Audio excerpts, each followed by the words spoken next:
Be ready, 10 seconds to go.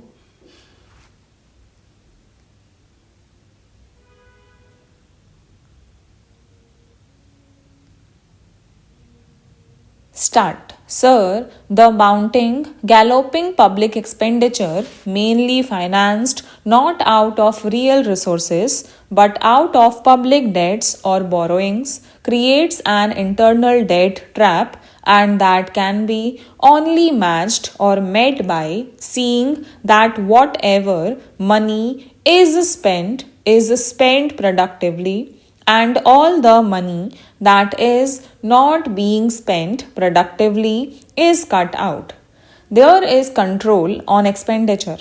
I think this mechanism will be much more effective when put in operation, and it could control the deficit that the country has experienced.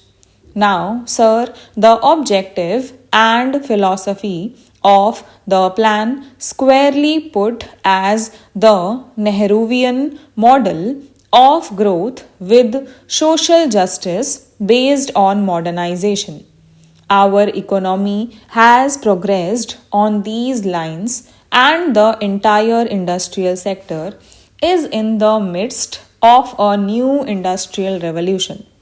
This new industrial revolution, formulated by the ideas of the Prime Minister, is that there should be increased productivity and efficiency.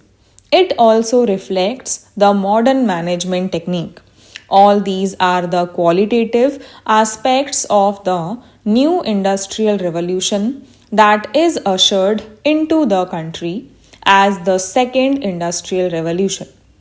First industrial revolution was ushered in by Pandit Jawaharlal Nehru when the second plan was introduced, whose main goals were public sector, building up capital good, agricultural production, and self-reliance of the economy. The country has progressed in this direction, and India is now one of the most industrialized economies. But there are large gaps, and Prime Minister has introduced the second phase of the industrial revolution with its emphasis on modernization, efficiency, and productivity. This applies not only to public sector, but it also applies to the new technologies that are being used in the agriculture sector. The breakthrough in agricultural production is concentrated only in certain regions, while there is great resurgence in certain areas of the country. Their areas have difficulties. Only a certain class of people are benefiting because of the agricultural development. Water management, technological management, and other inputs used in agriculture are costly, and the result is that the cost of production in agriculture is as costly as the industrial production. Therefore, by introducing the new management revolution in agriculture and industry, there will be more and more emphasis on modernization, efficiency, and getting the best results out of the investment. And I only like to point out that it must be made much more broad based in the sphere of agriculture.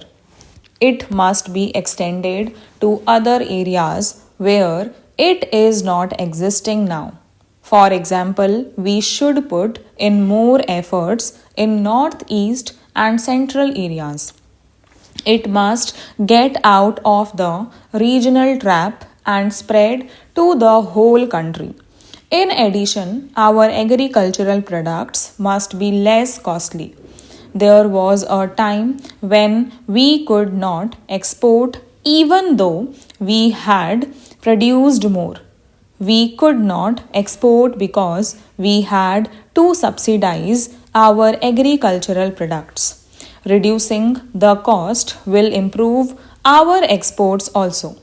This is the techno-economic articulation as presented by the Prime Minister in his budget. This is the philosophy of the budget on which he focuses attention. He charters a new path that the budget will be pro-poor, growth-oriented, and this budget will be for equal distribution and social justice. The whole package of these specific measures is oriented towards this goal. The budget should be non inflationary and with tight control on expenditure. We should try to get the best out of every rupee that we spend. This is the philosophy that he has placed before the country, and he wants to take the country on the road to prosperity. Similarly, the structure, the economic architecture is no less profound. If you see the measures, if you take the demand and supply management, the need is to curb the aggregate demand. There is a massive jump in internal debt, that is from rupees 85 crores to rupees 85,000 crores. During the coming year, the interest charges alone come to 27% of the non-plan expenditure. Defense and other things like subsidies take it to 70% of the non-plan expenditure. It is a very challenging and daunting task how to restore the balance and put a curb on the mounting internal debt so that we may not be faced with the internal debt trap. India has successfully avoided any kind of debt trap, external debt trap.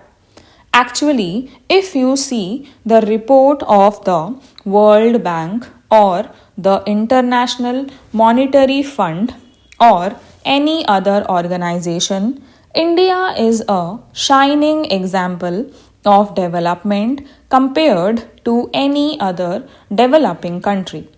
The budget strikes a new path, a Gandhian approach, if I may say so, in bringing about simplicity in administration by giving up a 11 ostentation projects all ostentatious way of spending in governing the country.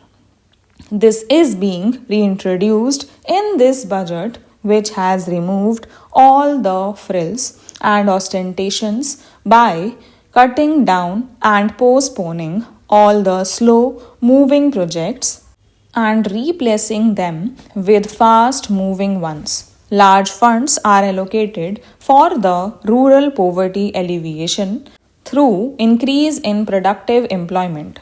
Stop.